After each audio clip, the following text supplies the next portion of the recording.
विजय माल्या का जन्म 1955 में हुआ था। विजय माल्या ने बचपन से सिर्फ पैसा ही देखा था, क्योंकि उनके फादर विठल माल्या के पास अंधा पैसा था। क्योंकि विठल माल्या का भारत के अधिकतर लीकर इंडस्ट्री पर इन्हीं का कंट्रोल था। वो यूनाइटेड ब्रेवरी के डायरेक्टर थे, साथ ही सबसे बड़े शेयर होल्डर भी थे। लीकर बिजनेस होने के कारण लोग उनसे सही तरीके से पेश नहीं आते थे। अगर उनसे रिलेटेड कोई न्यूज़ मीडिया में आने वाली होती थी तो वह पैसा देकर उसे पहले ही रुकवा देते थे। लेकिन विजय माल्या अपने पिता के इकलौते बेटे थे और विजय माल्या को बचपन से कार्स का शौक था। जिस उम्र में बच्चे लट्टू और कांच खेलते थे, उसी उम्र में विजय माल्या रिमोट कंट्रोल गाड़ियों से खेलते थे। विठल माल्या ने कभी भी विजय माल्या को पैसे की कमी महसूस नहीं होने दी। जैसे जैसे विजय माल्या बड़े हुए, उनके साथ ही साथ उनके शौक भी बड़े हो गए। विजय माल्या के पास लगभग 250 के करीब विंटेज कार्स का कलेक्शन था। साथ ही 200 से ज़्यादा घोड़े विजय माल्या ने अपने शौक के लिए पाल रखे थे। विजय के ऐसे शौक विठल माल्या को पसंद नहीं थे। उनका मानना था कि ऐसे शौक पाने वाले व्यक्ति कभी भी एक सक्सेसफुल बिजनेस में नहीं बन सकते हैं। विजय माल्या 1982 में इंडियन ग्रैंड प्री का अवार्ड जीता और ट्रॉफी अपने नाम करके नेशनल चैंपियन बन गए। वह अपने इस शौक को नेक्स्ट लेवल पर लेकर जाता, लेकिन फिर एक वाक्य हुआ जिससे उसकी लाइफ का ट्रैक हमेशा हमेशा के लिए बदल गया। विठल माल्या की अचानक हार्ट अटैक से मौत हो गई। विजय माल्या उस समय 28 साल के थे और इस सदमे ने उसकी जिंदगी बदल दी। जिस उम्र में वह और लापरवाह रहना चाहते थे, तब उसके कंधों पर बाप की बिजनेस एम्पायर संभालने की जिम्मेदारी आ गई। उस वक्त कई करीबी लोगों का मानना था कि विजय क्योंकि महाराजाओं वाली जिंदगी का आदी है, इसलिए वह इतनी बड़ी बिजनेस एम्पायर नहीं चला पाएगा। लेकिन जैसा सोचा गया, विजय ने बिल्कुल उसका उल्टा किया। यूनाइटेड ब्रूरी की तमाम प्रोडक्ट्स में से किंगफिशर ने विजय को सबसे ज्यादा अट्रैक्ट किया, क्योंकि बाप के मरने से चंद साल पहले ही विजय ने खुद इसे लॉन्च किया था। क्योंकि विजय उस वक्त खुद भी यंगस्टर था, तभी उसको अच्छी तरह मालूम था कि अगर किंगफिशर को मार्केट में हिट करवाना है तो इसका सिर्फ एक ही तरीका है, और वह है यंगस्टर्स को टारगेट करना। बेंगलुरु इंडिया का वो पहला शहर था जहां से पब्स का कल्चर स्टार्ट हुआ, और यहीं छुपी थी किंगफिशर की कामयाबी। उसने डाइवर्स तरीकों से किंगफिशर को यंगस्टर्स के बीच इंट्रोड्यूस करवाया, जहां पब्स में अच्छा माहौल दिया जाता, खास तौर पर लड़कियों के लिए। ये ट्रेंड काफी वायरल हो रहा था। यंगस्टर्स रात 4 बजे तक पब्स में ही बैठे रहते थे। बेंगलुरु जहां पहले सिर्फ एक पब था, 5 सालों के बाद वहां 40 नए पब्स खुल गए, और इसका डायरेक्ट फायदा किंगफिशर अपना नाम कर रहा था। देखते ही देखते कुछ ही सालों में किंगफिशर ने ब्रांड की अपीयरेंस अथॉरिटी कर ली। लोग अब बियर नहीं बल्कि किंगफिशर का नाम लेकर ड्रिंक मांगने लगे। उस वक्त कई इंडियन पॉलिटिशियन ने इस वेस्टर्न कल्चर के खिलाफ आवाज भी उठाई, लेकिन विजय को किसी की परवाह नहीं थी। वह सिर्फ ये साबित करना चाहता था कि उसने यूनाइटेड ब्रूरी की सक्सेस को आसमान की ऊंचाइयों तक पहुंचा दिया है, और इसमें कोई शक भी नहीं था। यूवी इंडिया का सबसे बड़ा लिकर मैन्युफैक्चर बन चुका था, यहाँ तक कि हर 2 में से एक बोतल किंगफिशर की सेल होने लगी।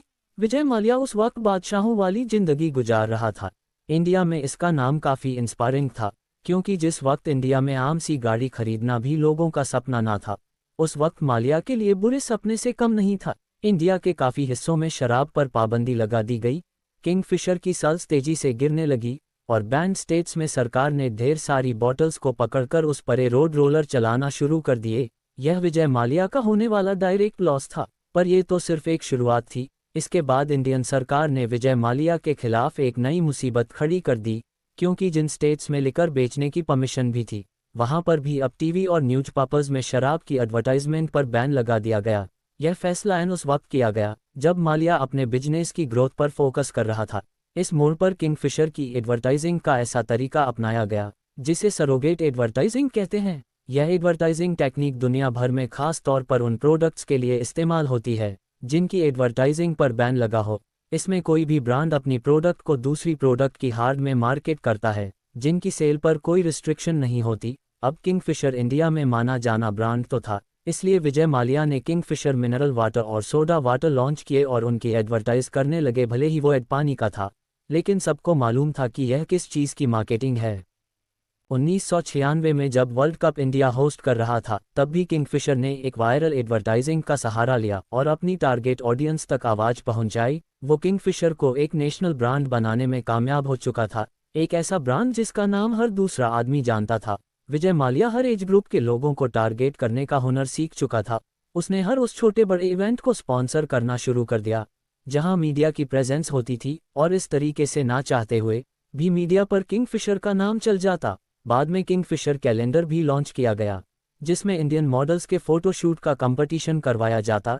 इस कैलेंडर के जरिए बॉलीवुड के कई बड़े नामों का जन्म हुआ, जिसमें दीपिका पादुकोण जिन्होंने 2006 में कैलेंडर गर्ल का टाइटल जीता और 2008 में उनकी पहली मूवी रिलीज हुई। इसी तरह कतरना कैफ और नरगिस फखरी जैसे नाम भी इसी कैलेंडर की वजह से उठे। किंगफिशर कैलेंडर के लिए मॉडल्स विजय माल्या खुद ही चुनता था और यह कैलेंडर 2003 से शुरू होकर अगले 19 सालों तक चलता रहा। माल्या ने इंडिया में पीने का कल्चर इस हद तक एडवर्टाइज किया जिसका अंदाजा लगाना भी काफ़ी मुश्किल है। कोई ऐसी चीज़ नहीं थी जो उसके पास ना हो, दौलत, शोहरत और सबसे बढ़कर एक ऐसा ब्रांड जो सोने के अंडे देने वाली मुर्गी से कम नहीं था। एक पावर की कमी थी, वो भी उसने पॉलिटिक्स ज्वाइन करके पूरी कर ली। उसको सिर्फ एक चीज़ बहुत खराब लगती थी और वह था उसको दिया गया एक ऐसा नाम जो उसके प्रोफेशन से जुड़ा था। जी हाँ, शराब का बेताज बादशाह या फिर लिकर बैन। अंदर ही अंदर माल्या को यह चीज़ खा रही थी कि इंडिया में उसे अच्छी नज़रों से नहीं देखा जाता। बेशक सब उसके आगे पीछे घूमते हैं, लेकिन वह भी जानता था कि यह सब पैसे का कमाल है। विजय माल्या को एक ऐसा नाम कमाना था जो उसे समाज में इज्जत दे सके, इसीलिए उसके दिल में एक खतरनाक प्लान बन रहा था। एक ऐसा प्लान जो विजय माल्या का किंग ऑफ गुड टाइम्स का टाइटल छीनने वाला था। 2004 में विजय माल्या ने 12 एयरबस A320 खरीदे जिनकी वैल्यू लगभग $2000 मिलियन थी और किंगफिशर के नाम से ही एक लग्जरी एयरलाइन लॉन्च करने की अनाउंसमेंट कर डाली। वह आम आदमी का फ्लाइंग एक्सपीरियंस अपग्रेड करना चाहता था। एयरलाइन के कमर्शियल में बताया गया कि वह फ्लाइट अटेंडेंट्स नहीं बल्कि मॉडल्स हायर करते हैं। एयरलाइन की धमाकेदार लॉन्च के लिए एक बहुत बड़ा इवेंट रखा गया जिसमें देश भर से हाई प्रोफाइल गेस्ट्स को बुलाया गया। अपने बेटे की 18th बर्थडे पर किंगफिशर एयरलाइंस को लॉन्च किया गया। ये बिल्कुल अलग तरह की एयरलाइन थी। इस लॉन्च इवेंट की वजह से किंगफिशर का नाम दुनिया भर में छा गया और वह एक लाइफस्टाइल ब्रांड के तौर पे उभरने लगा। एयरलाइन की फ्लाइट अटेंडेंट से लेकर खाने का मेन्यू तक विजय माल्या खुद सेलेक्ट करता था और इन मॉडल्स का uniform famous fashion designer Manu Viraj Khosla से डिजाइन करवाया गया। इस एयरलाइन में ना क्लास थी ना इकोनॉमी क्लास, पर इसको लग्जरी एयरलाइन कहा जाता क्योंकि विजय का कहना था कि इसमें इनकी अपनी लग्जरी क्लास है, किंगफिशर क्लास, और इसमें कोई शक भी नहीं था। फ्लाइट में ऐसी लग्जरी सर्विसेज दी गई जो इस बजट की टिकट में दूसरी एयरलाइंस नहीं दे सकती थी। देखते ही देखते किंगफिशर ने भारत में एयरलाइन इंडस्ट्री को बदल कर रख दिया। अब विजय माल्या की वो लिकर वाली इमेज बदलने लगी क्योंकि उसके पास शराब बेचने के अलावा एक एयरलाइन भी थी। विजय माल्या किंगफिशर एयरलाइन पर पैसा पानी की तरह बहा रहा था।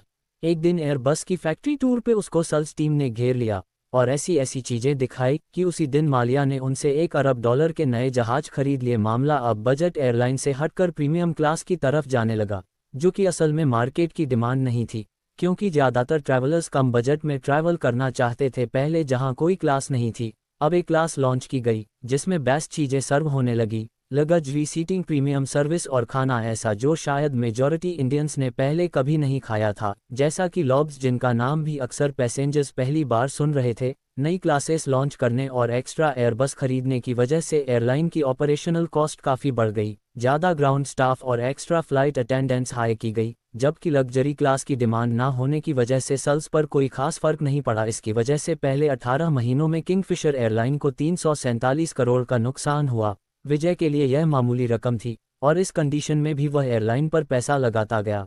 किंगफिशर एयरलाइन पहले सिर्फ डोमेस्टिक फ़्लाइट्स चलाती थी और विजय माल्या को इंटरनेशनल फ़्लाइट्स लॉन्च करने की बहुत जल्दी थी। लेकिन मसला ये था कि कोई भी एयरलाइन इंटरनेशनल फ़्लाइट्स तब तक लॉन्च नहीं कर सकती जब तक डोमेस्टिक फ़्लाइट्स में उसको 5 साल का एक्सपीरियंस ना हो जाए। उसने जल्दी के चक्कर में एयर डेक्कन नाम की एक दूसरी एयरलाइन खरीद ली। एक तो ये सौदा मार्केट प्राइस से काफ़ी ज़्यादा पैसों पर हुआ और ऊपर से ये लोन का पैसा था जो विजय माल्या ने इंडिया के बैंक से लिया था। उसका प्लान सिंपल था कि लोन का पैसा लो एयरलाइन में लगाओ और रिटर्न पाने पर लोन चुका दो। कहने को तो बहुत सिंपल बात है, लेकिन असल में यह एक ऐसा जाल था जिसमें सबसे बड़ी कंडीशन रिटर्न मिलने की थी। किंगफिशर अब एक इंटरनेशनल एयरलाइन बन चुकी थी और पैसेंजर्स भी काफ़ी खुश थे, लेकिन अंदर ही अंदर एयरलाइन कर्ज चली गई। जिस वक्त यह सारे मामलात चल रहे थे उसी वक्त विजय माल्या फार्मूला 1 की टीम खरीद रहे थे। इसके अलावा उन्होंने क्रिकेट की टीम्स खरीदी जो कि उनका अपना शौक था, ये जानते हुए भी कि उनकी एयरलाइन पर कर्जे का पैसा लगा हुआ है। उसके बाद कुछ ऐसा हुआ जिससे सिर्फ इंडिया ही नहीं बल्कि पूरी दुनिया की एयरलाइंस मुश्किल में पड़ गई। 2008 में अमेरिकन मार्केट में रिसेशन आ गया, स्टॉक मार्केट्स क्रैश हो गई, फ्यूल प्राइसेस बढ़ गया और लोगों की परचे पावर कम हो गई। जब भी रिसेशन आता है तो लोग अपने खर्चों को कम करना होता है, जिसमें फालतू का ट्रैवल सबसे पहले मारा जाता है। अब क्योंकि US डॉलर्स एक इंटरनेशनल करेंसी है इसी वजह से इसका असर पूरी दुनिया पर पड़ता है, और इस बार भी ऐसा ही हुआ। फ्यूल प्राइसेस में 3 गुना इजाफा हो गया। कंपनीज ने अपने ट्रिप्स कैंसिल किए, जबकि टूरिस्ट ने कम। इस सिचुएशन में सिर्फ वही एयरलाइन सर्वाइव कर सकती हैं जो अपना फिजूल खर्चे नहीं करती थी। पर किंगफिशर एयरलाइन तो फेमस ही अपने एक्स्ट्रावेगेंट खर्चों की वजह से थी। उन्होंने रिसेशन में भी अपने खर्चे कम नहीं किए। उनके रेट्स दूसरी एयरलाइंस के मुकाबले में कम थे। इस बात में कोई शक नहीं था कि किंगफिशर एयरलाइन बुरी तरह लॉस में चल रही है, और इसका भांडा एक ना एक दिन फूटना ही था। जब ये भांडा फूटा तो वह नए पोल भी खोल बैठा। 12 सितंबर 2011 को एक कैनेडियन रिसर्च फर्म की तरफ से रिपोर्ट पब्लिश होती है, जिसका टाइटल था पाई इन द स्काई। इस रिपोर्ट में जो कुछ पब्लिश किया गया, उसने किंगफिशर एयरलाइन के सारे कच्चे चट्टे खोल कर रख दिए।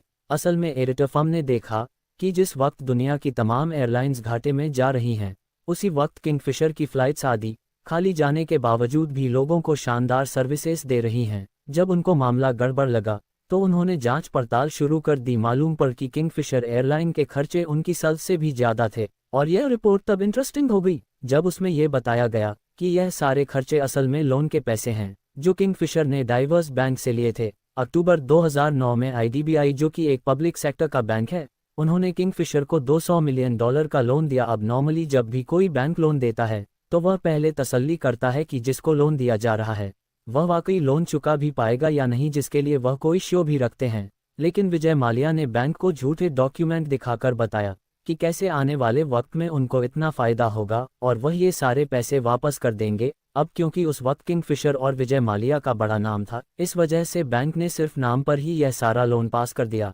जो कि एक बहुत ही गैर जिम्मेदाराना हरकत थी। 2009 और 2010 में किंगफिशर एयरलाइन ने टोटल जितने भी खर्चे किए थे वो या तो लोन लेकर किए या फिर क्रेडिट पर सर्विस लेकर, जिसका फिगर $7 अरब तक रिकॉर्ड किया गया। वेरिटास की इस रिपोर्ट ने पूरे भारत में तहलका सा मचा दिया, क्योंकि इसमें साफ साफ लिखा था कि किंगफिशर दिवालिया होने के करीब है। इस रिपोर्ट के बाद किंगफिशर को क्रेडिट पे फ्यूल मिलना बंद हो गया, और तो और नौबत यहाँ तक आ पहुंची कि कैटरिंग सर्विस जो पैसेंजर्स के लिए बेहतरीन खाना प्रोवाइड करती थी, उनको भी कई महीनों से पैसे नहीं मिले और उन्होंने ने भी खाना देने से इनकार कर दिया। ये किंगफिशर एयरलाइन और विजय माल्या के लिए बहुत मुश्किल वक्त था। इस दौरान फ्लाइट्स में पैसेंजर्स के लिए खाने की शॉर्टेज होने लगी, और एक मौके पर फ्लाइट अटेंडेंट्स ने अपना खाना भी पैसेंजर्स को ऑफर किया।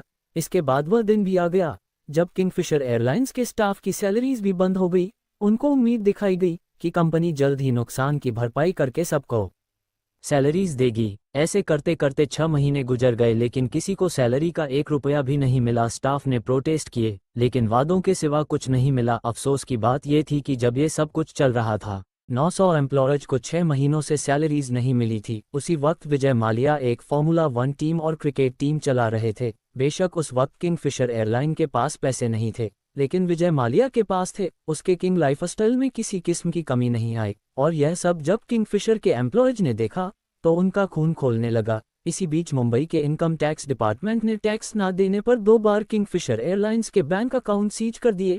2012 की शुरुआत में किंगफिशर के आधे से ज़्यादा जहाज ग्राउंड हो गए, और यह अपना टॉप इंडियन एयरलाइन का टाइटल भी खो बैठी। अक्टूबर 2012 में Directorate General of Civil Aviation ने किंगफिशर का लाइसेंस सस्पेंड कर दिया, और यह किंगफिशर एयरलाइन का आखिरी दिन था। विजय माल्या ने 17 इंडियन बैंक से टोटल 9,000 करोड़ रुपयों का लोन लिया था।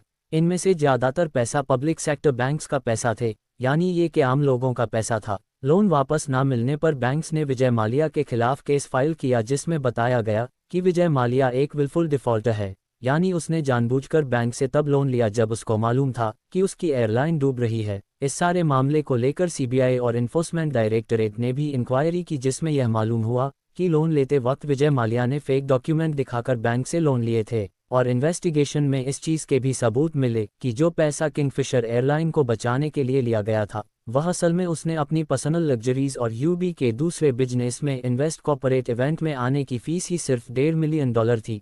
यानी एक अंदाजे के मुताबिक इस पार्टी में होने वाले खर्चे का सिर्फ 20% पर देकर वो कम से कम अपने एम्प्लॉयज की 6 महीने की सैलरी पे कर सकता था, जो उस वक्त बड़ी मुश्किल में थे। जब विजय माल्या के खिलाफ इंडिया में लीगल कार्रवाई शुरू हुई तो वह 2016 में इंडिया छोड़कर UK चला गया। इंडियन अथॉरिटीज़ ने उसके पासपोर्ट को कैंसिल कर दिया और उनके खिलाफ एक एक्स्ट्रान के लिए UK गवर्नमेंट के पास रिक्वेस्ट भेज दी। इंडियन गवर्नमेंट चाह रही थी कि विजय माल्या को वापस लाया जाए ताकि उसका ट्रायल इंडिया में हो सके। UK कोर्ट्स में एक्स्ट्रान केस काफ़ी लंबा चला लेकिन दिसंबर 2018 में यूके कोर्ट ने डिसाइड किया कि विजय माल्या को इंडिया वापस भेजा जाए, जिस पर माल्या ने यूके कोर्ट के फैसले के खिलाफ अपील की। दूसरी तरफ इंडियन कोर्ट्स में विजय माल्या के खिलाफ इंसॉल्वेंसी के केस चल रहे थे और इसकी जजमेंट भी आ चुकी थी, जिसके तहत उसकी प्रॉपर्टीज को सीज करने का ऑर्डर दिया गया।